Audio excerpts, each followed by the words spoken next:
Captain Do-hyun sat at his desk aboard the Terran diplomatic ship Hope Bringer, reading the same message for the fifth time. His hand shook slightly as he processed the information. The coffee in his cup had gone cold, forgotten as soon as the transmission came through. "Sir," his computer beeped.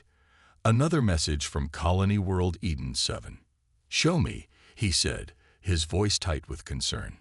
The screen lit up with images that made his stomach turn.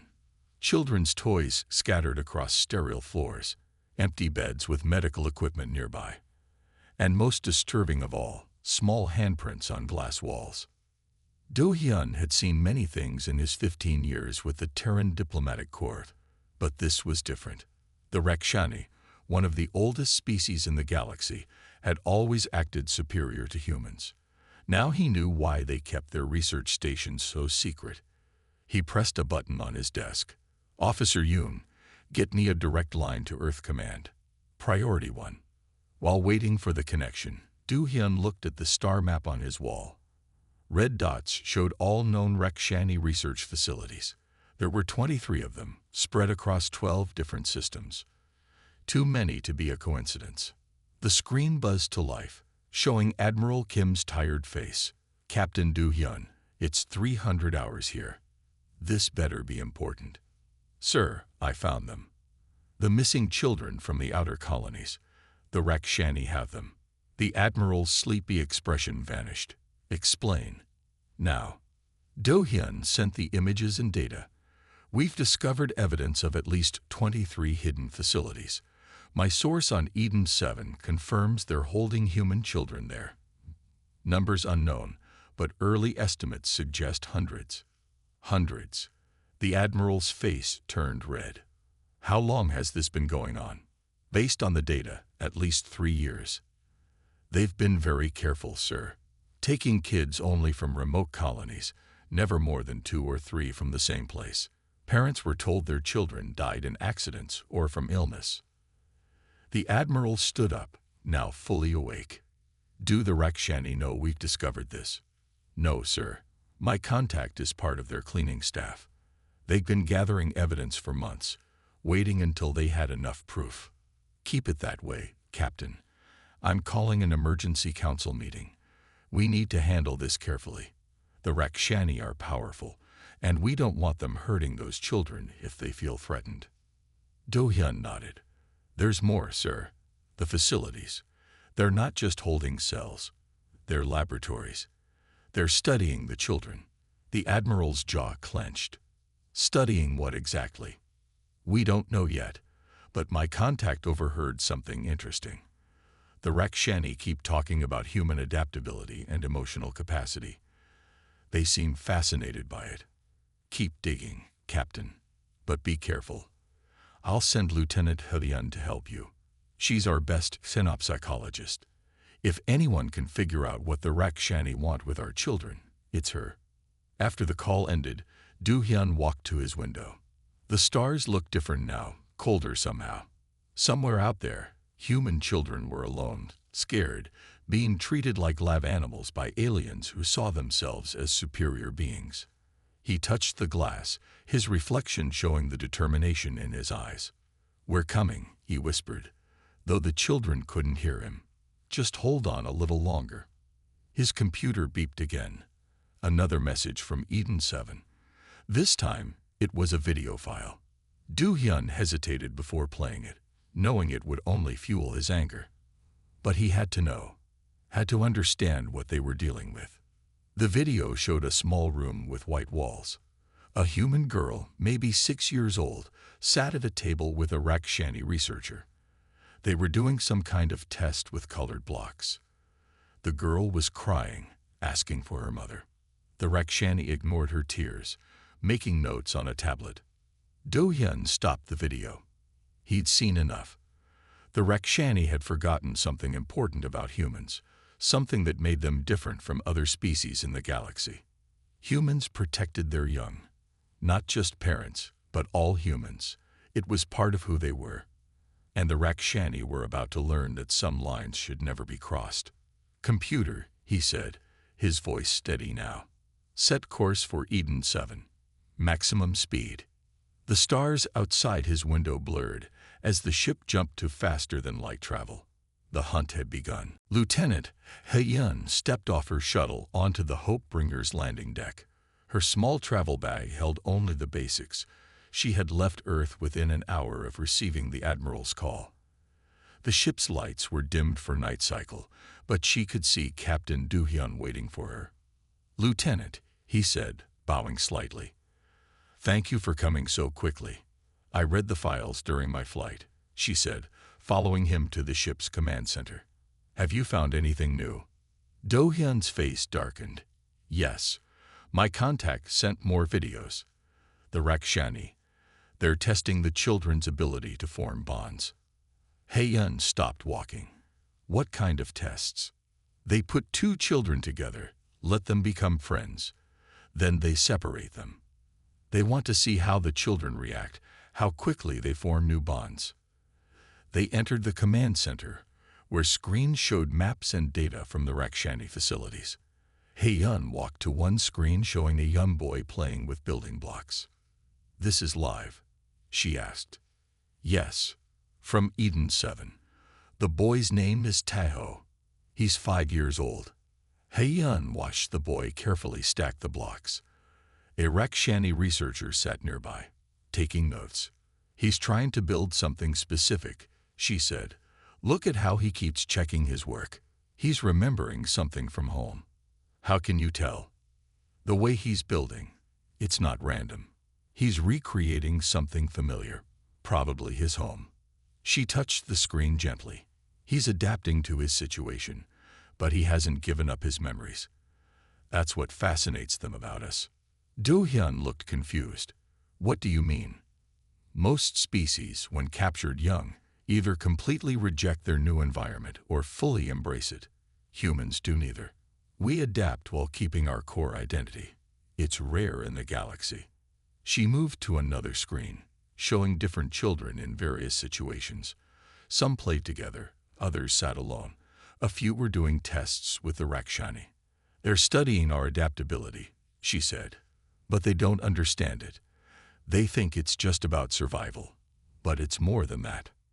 Just then, an alert flashed on the main screen. New data from Eden 7. Do-hyun opened the file, and they watched as two children were separated after spending a week together. The younger one cried, while the older one tried to comfort her through the glass wall between them. "Stop," He-yun said suddenly. "Go back 10 seconds." The video rewound. She pointed at the older child.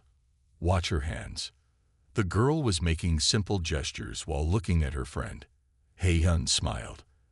"They've created their own sign language." The Rakshani didn't notice because they think it's just random movement. Do-hyun leaned closer to the screen.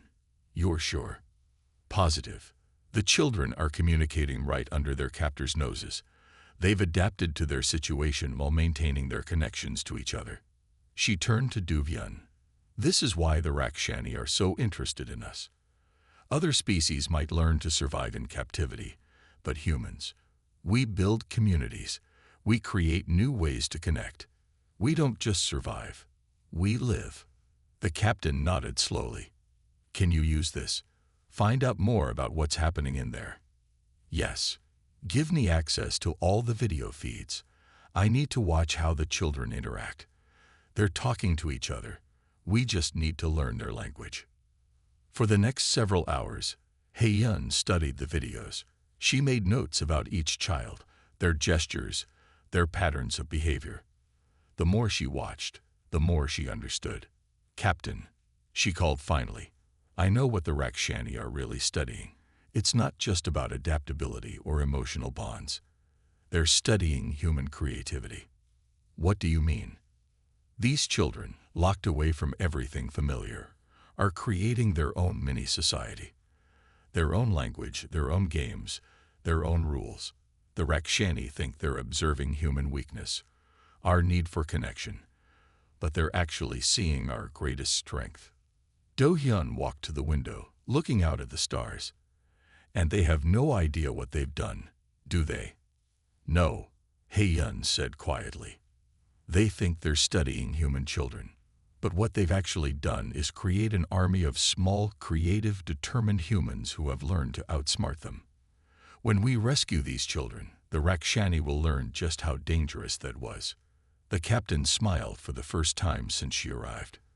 Then let's make sure we don't keep them waiting too long. Young diplomatic officer Jai-Ho straightened his uniform for the third time. In 10 minutes, he would face senior researcher Thrax of the Rakshani in the Hope Bringers conference room. It would be a first official contact since they discovered the truth about the research facilities. "Remember," Captain Du-hyun said, checking the room's recording devices, "stay calm no matter what they say. We need to give diplomacy a chance." Jai-Ho nodded, though his hands were shaking slightly. Lieutenant Hae-yun sat next to him, reviewing her notes about the children's secret communication system. The room's lights dimmed as the large screen came to life. The Rakshani appeared, their tall, gray-skinned forms making the humans look small in comparison. Senior researcher Thrax sat in the middle, his long fingers tapping on his desk. "Captain Du-hyun," Thrax said, his voice deep and emotionless. "You requested this meeting. Please explain why you're interfering with our research operations." Jai-Ho stepped forward, just as they had planned. As the youngest diplomat, they hoped he might appeal to the Rakshani's sense of protection toward the young.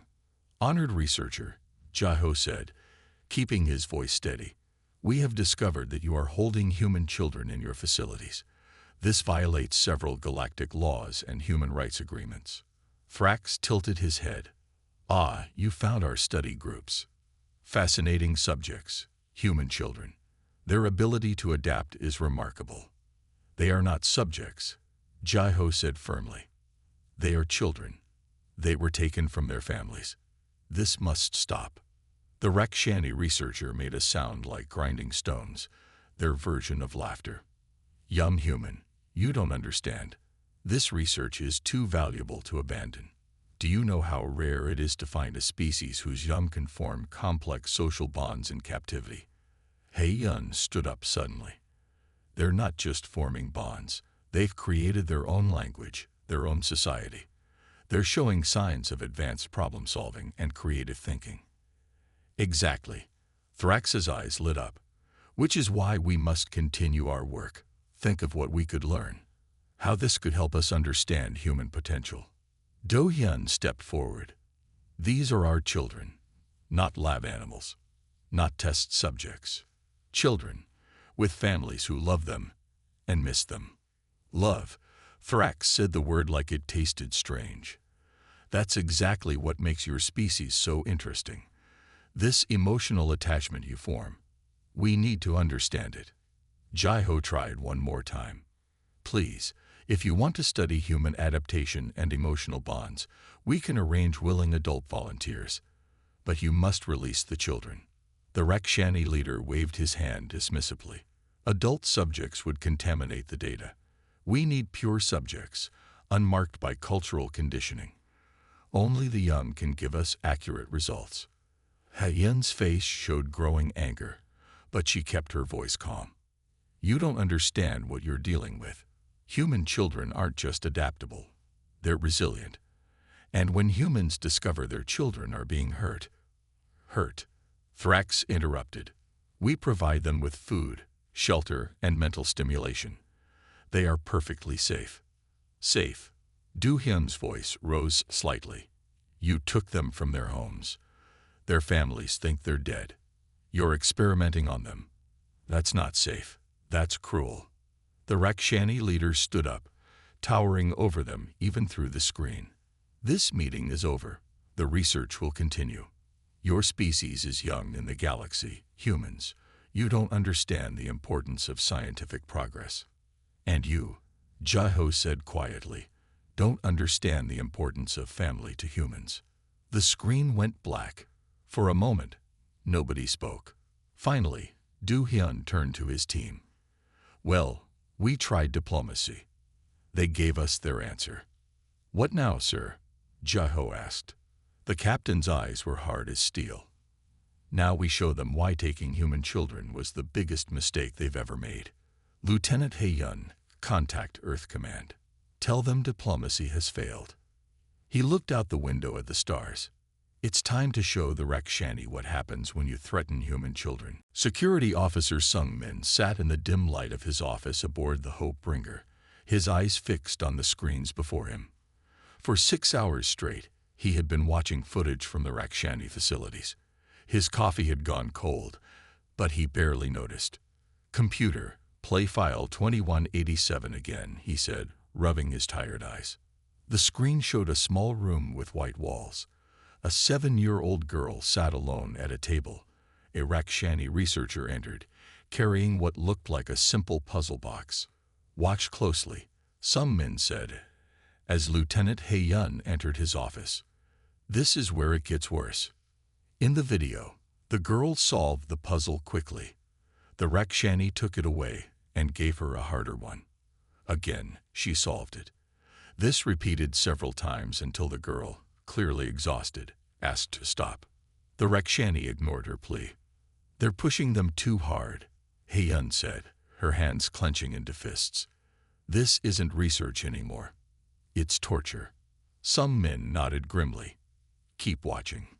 The girl started crying, but the Rakshani continued the tests. Then something changed in the girl's face. She looked directly at the camera and made a series of quick hand gestures. "That's their secret language," He-yun said, leaning closer. "She's sending a message to the other children. Can you translate it?" He-yun studied the movements. "She's saying, 'Remember home. Stay strong. They can't break us.'" Sung Min played another video. This one showed 2 boys in separate rooms, tapping on the walls between them. "They've created a code," he said. "Not just sign language, but multiple ways to communicate. The Rakshani think they're just making noise, but they're actually organizing." "Organizing for what?" "Resistance." Sung Min pulled up more files. "Look at these patterns. When the Rakshani run their tests, the children are starting to work together. They're sharing answers, but deliberately getting certain ones wrong. They're controlling what data the Rakshani collect." He-yun's eyes widened. "They're sabotaging the research." "Exactly. These kids aren't just victims. They're fighters." The door opened, and Captain Do-hyun entered with Officer Jae-ho. Their faces were grim. "The Galactic Council refused to help," Jae-ho said. "They say there's not enough evidence of mistreatment to justify interfering with Rakshani research." Sung Min stood up. "Show them this." He played a compilation of videos he had prepared. Children being denied sleep until they completed tests. Young ones crying for their parents. Older kids being separated when they tried to protect the younger ones. "I've confirmed these videos are real," Sung Min said. "The Rakshani recorded everything, thinking it would help their research. Instead, they documented their own crimes." Do-hyun watched the footage, his face growing darker with each scene. "Send this to every human colony and Earth Command. Let everyone see what they're doing to our children." Within hours, the videos spread across human space. The response was immediate and overwhelming. Parents recognized their supposedly dead children. Military veterans demanded action. Civilian ships offered to join a rescue mission. "Sir," Jae-ho called from his communication station. "Earth Command is calling. They're mobilizing the fleet." Do-hyun nodded. "The Rakshani think we're too young as a species to stand up to them. They're about to learn how wrong they are." Sung Min looked at his screens one last time. The children were still signing to each other, still resisting, still hoping for rescue. "Should I send a message to the children?" He-yun asked. "Let them know we're coming." "No," Do-hyun said. "The Rakshani might notice and hurt them. But soon." He touched the screen showing a young boy making the sign for hope. "Soon they'll know they were never forgotten. That humanity was always coming for them." The Hope Bringer's engines hummed to life as more human ships appeared in the system. The time for diplomacy was over. Now it was time for action. Lieutenant He-yun was about to leave her office when her computer screen flashed with an incoming message. The sender's code was scrambled, but something about it caught her attention. It wasn't a human or Rakshani signal pattern. "Computer, can you clean up this signal?" she asked. The screen flickered, and a face appeared. A Rakshani face, but different from the others she had seen. This one had softer features and wore a simple white coat instead of the usual elaborate research robes. "My name is Vix," the Rakshani said quietly. "I'm a junior researcher at Facility 7. What I'm doing is dangerous, but I can't stay silent anymore." Hei-yun quickly recorded the transmission. "Why are you contacting us?" "Because what we're doing to these children is wrong." Vix looked over her shoulder nervously. "Many of us think so, but we're afraid to speak up.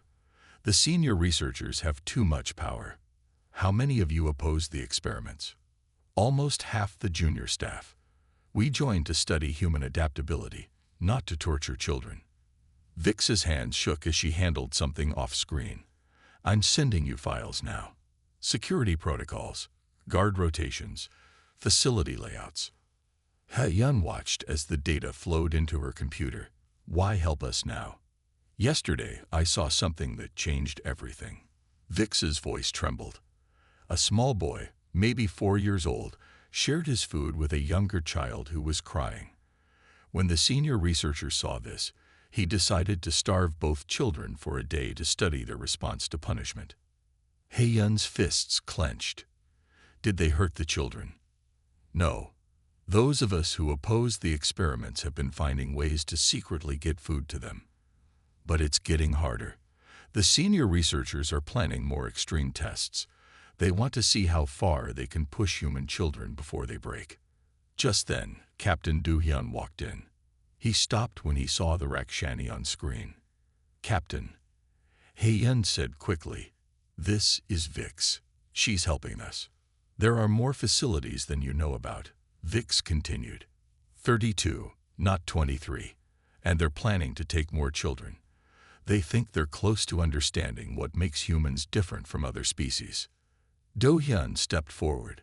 "How many children total?" "Over 700. Vix looked down in shame. "We thought we were doing important research.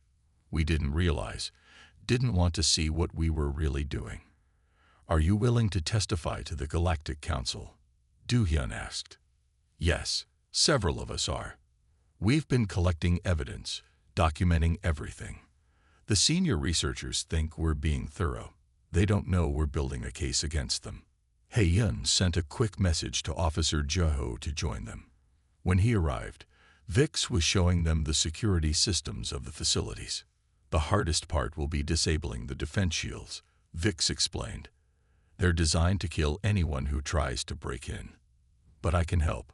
Many of us will help." "Why risk so much?" Jae-ho asked. "Your own people might punish you for this." Vix was quiet for a moment. "Because yesterday I saw that boy share his food, even though he was hungry himself. He showed more wisdom and compassion than our senior researchers who have lived for centuries. If that's what it means to be human, then maybe we're the primitive ones." Do-hyun nodded slowly. "We'll need coordination, precise timing. If we hit one facility, they might hurt children in the others. We'll help you hit them all at once," Vix said firmly.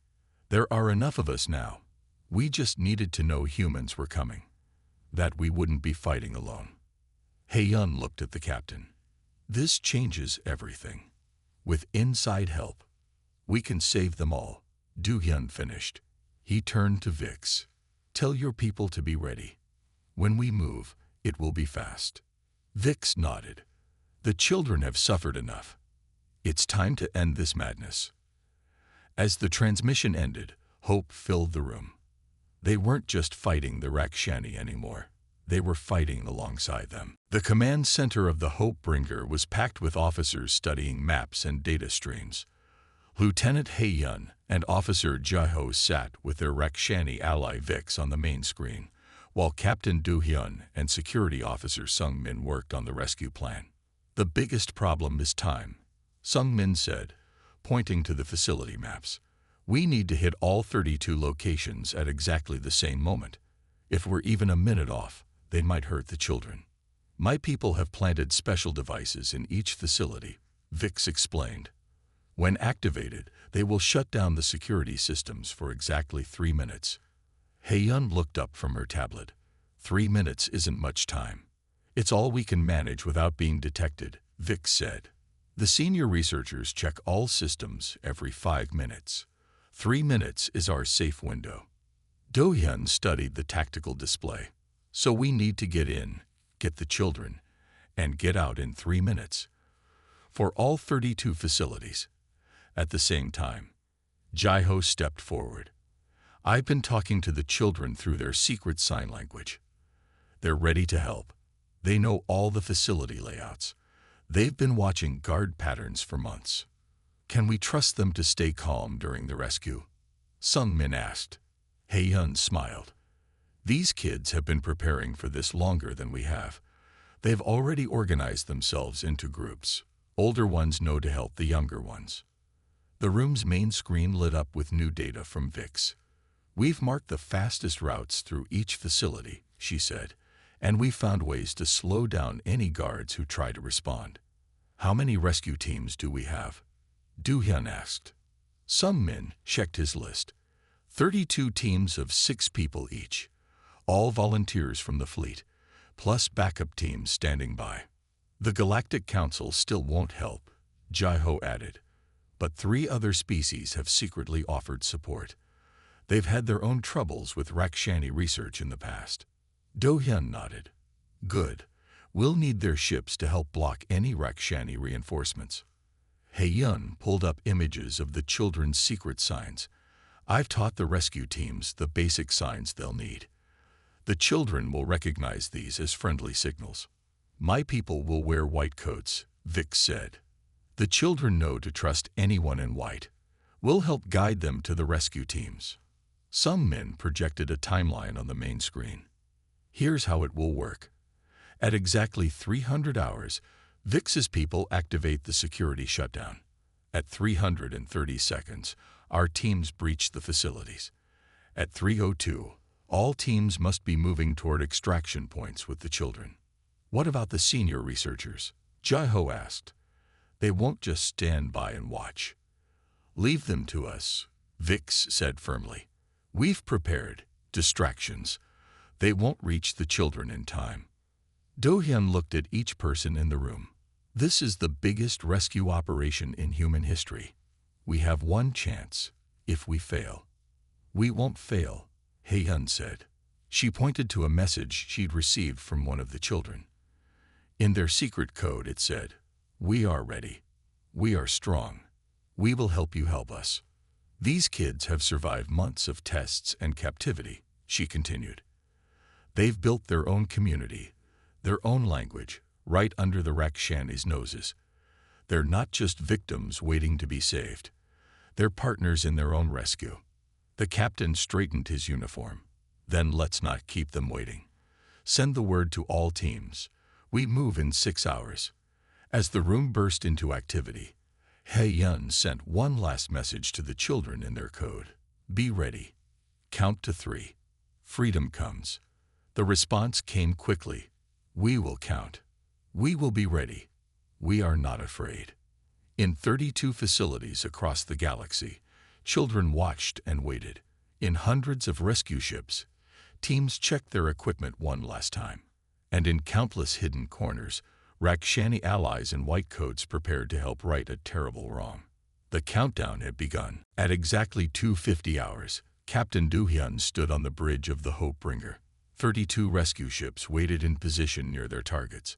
Hundreds of human vessels formed a protective barrier around each facility, ready to block any Rakshani response. 10 minutes to operation start, the computer announced. Do-hyun touched his communication panel. All teams, final check. One by one, the rescue team leaders reported in.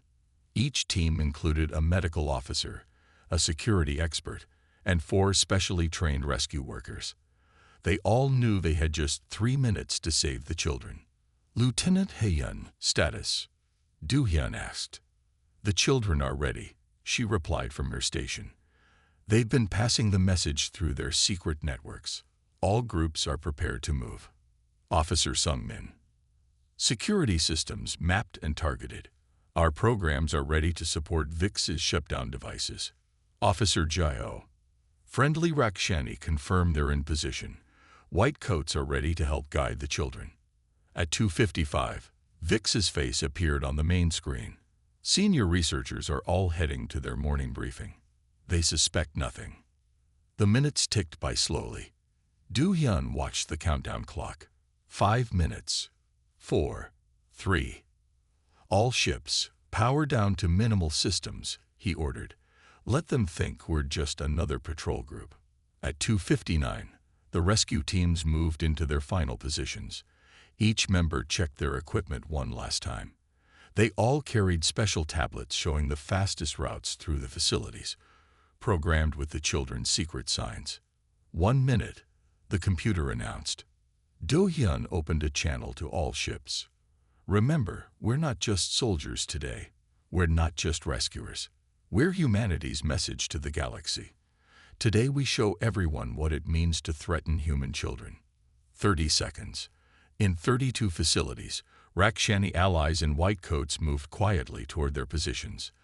The children watched them, ready to move the moment they saw the rescue signal. 10 seconds.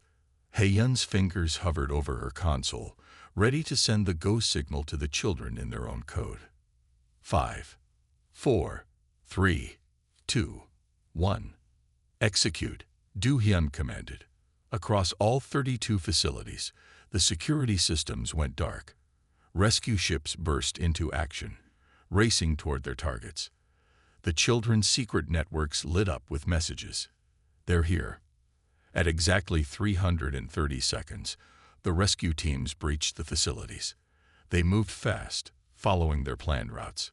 White-coated Rakshani appeared, pointing the way to the children's rooms. The children were ready. Older ones helped younger ones.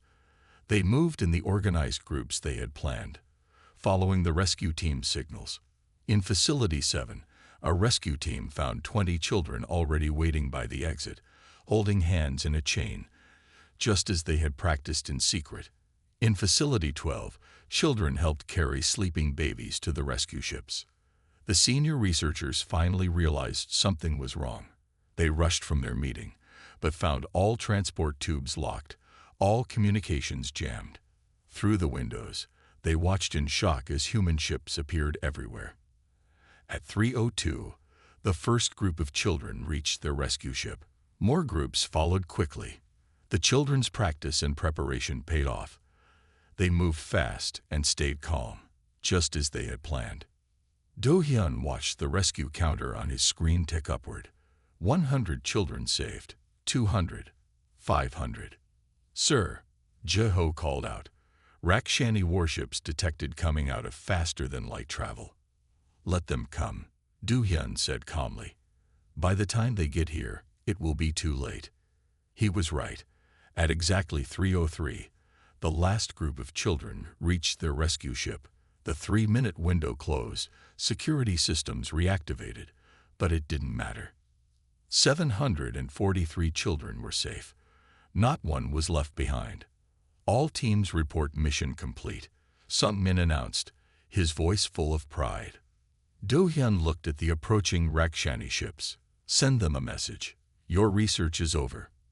The children are with their own kind now. Remember this day. Remember what happens when you threaten human children. The rescue fleet moved into formation around the Hope-bringer. 743 children were going home, and humanity had shown the galaxy its power. Not through weapons, not through technology, but through planning, cooperation, and the unbreakable bond between human children and the adults who would cross the galaxy to protect them. Lieutenant Hae-yun walked through the main hall of the Hope-bringer, now transformed into a temporary shelter for the rescued children. Where there had once been military displays and tactical screens, there were now blankets, toys, and hundreds of children finally free from their captivity. How are they doing? Captain Do-hyun asked, joining her on her rounds. Better than anyone expected, she replied, watching a group of older children help serve food to the younger ones. They're still using their secret signs, but now they're teaching them to us. It's becoming a bridge between us. A small girl ran up to them, making quick hand gestures. Hae-yun smiled and responded with the same signs. What did she say? Do-hyun asked. She wanted to know when we're going home. I told her soon. Hae-yeon watched the girl return to her group. They're all asking about their families. Across the room, Officer Jae-ho was working with the Rakshani allies who had helped with the rescue. Vix and her fellow researchers in white coats were helping comfort the children they had once watched over. The children trust them, Do-hyun noted, surprised. The white coats were kind to them, Hae-yeon explained. The children always knew who their friends were, even in captivity. Security Officer Sung-min approached with a data tablet. Sir, the final numbers are in. 743 children rescued. Ages ranging from 6 months to 12 years. All alive, all safe. Any injuries during the rescue? None. The children's preparation made everything smooth. They knew exactly what to do. Sung-min showed them his tablet. Look at this security footage from Facility 15. The video showed children moving in perfect order, helping each other, following the rescue team's signals without hesitation. It looked like they had practiced the escape 100 times. They did practice, Hae-yeon said, in secret, using their own sign language. They turned the Rakshani's tests of their problem-solving skills into escape planning. A loud cheer erupted from one corner of the hall. A family had just boarded the ship, finding their daughter, who they thought had died 2 years ago. The reunion brought tears to everyone's eyes. That's the 30th family reunion today, Jae-ho said, joining them. Earth Command is coordinating with all the colonies. Every hour, more parents are arriving. Do-hyun watched as the rescued girl introduced her parents to her friends, using both words and sign language. They're keeping their bonds, he observed. Of course they are, Hae-yeon said. These children built something remarkable in captivity. A community, a language, a support system. They're not giving that up just because they're free.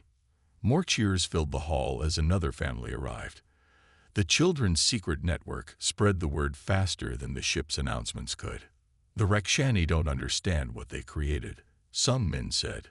They wanted to study human adaptation. Instead, they created the strongest example of it in history. Through the ship's windows, they could see the Rakshani facilities, now dark and empty. The senior researchers had been arrested by their own government, their research shut down. Message from Earth Command, Jae-ho announced. The Galactic Council has finally responded.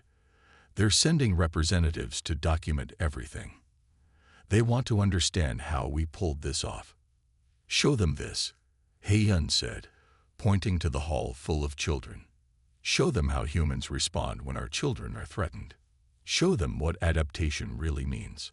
A small boy tugged at Do-hyun's uniform, making the sign for story. He wants to know what happens next, Hae-yeon translated. Do-hyun knelt down to the boy's level. Next, you go home. You see your family. You keep your friends. You stay strong and brave, just like you were in there. The boy smiled and made more signs. He says they were never scared, Hae-yeon translated, because they knew humans would come for them. They knew we wouldn't forget them. Around them, more families arrived. More tears flowed. More children taught their parents the secret signs they had created. The Hope Bringer, a ship built for war, had become a place of reunion, joy, and the unbreakable bonds of human children who had faced darkness together and emerged stronger. 3 months after the Great Rescue, Captain Do-hyun stood before the Galactic Council. The massive chamber was filled with representatives from hundreds of species. Lieutenant Hae-yeon sat beside him, along with Vix, who now spoke for the reformed Rakshani Science Division. We are here today, the council leader announced, to address the events surrounding the liberation of human children from unauthorized research facilities. Do-hyun stepped forward. The human response was not just about saving our children. It was about sending a message to the galaxy. We may be a young species, but we will protect our own. The chamber buzzed with conversation. A tall Rakshani official stood up. The senior researchers have been imprisoned. Their data was destroyed. What more do humans want? We want change, Heyun said, rising to stand beside her captain. Real change. New laws to protect all children, from all species. She activated a hologram showing the children's secret sign language. These children, under terrible conditions, created something beautiful. A new way to communicate, a way to stay strong together. Vix stepped forward. The Rakshani government agrees. We have learned a hard lesson. Scientific progress cannot come at the cost of suffering. The council leader studied the signs the children had created. This language, the children still use it. Yes, Heyun smiled. It's spreading. Children across human space are learning it. It's becoming a symbol of unity, of survival, of hope. But more importantly, Du Hyun added, it's teaching us something. The children didn't just adapt to survive. They created something new, something that made them stronger.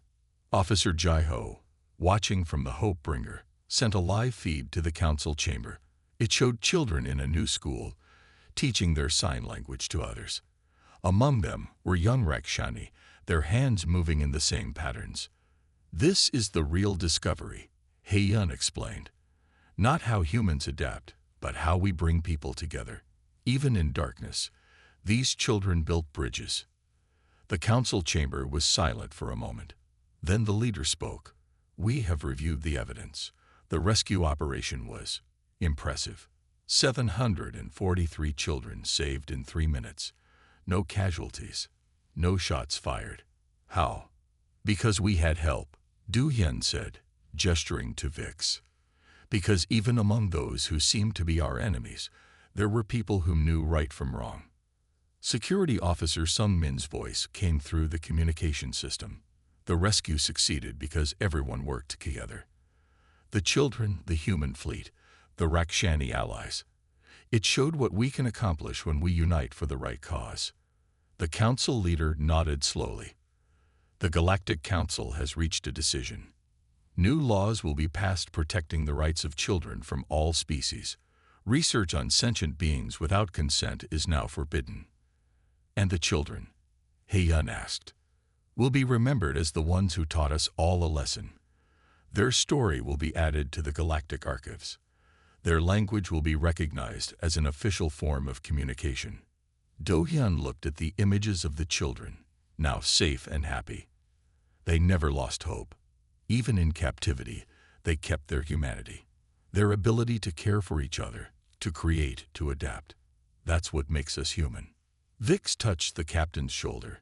That's what makes you special. We thought we were studying human weakness. Instead, we discovered human strength.